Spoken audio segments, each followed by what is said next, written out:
Ну, вам смотреть надо, подходить. Первый вариант самый лучший в итоге все равно. Угу. Точки заметны сильно, да?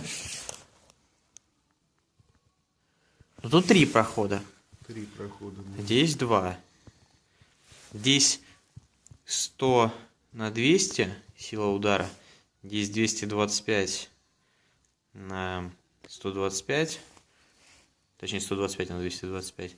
А здесь один проход 150 на 250.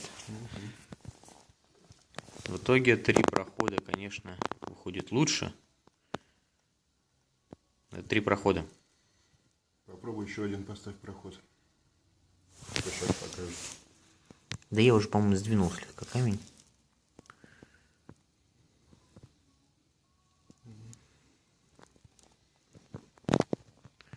Вот это тоже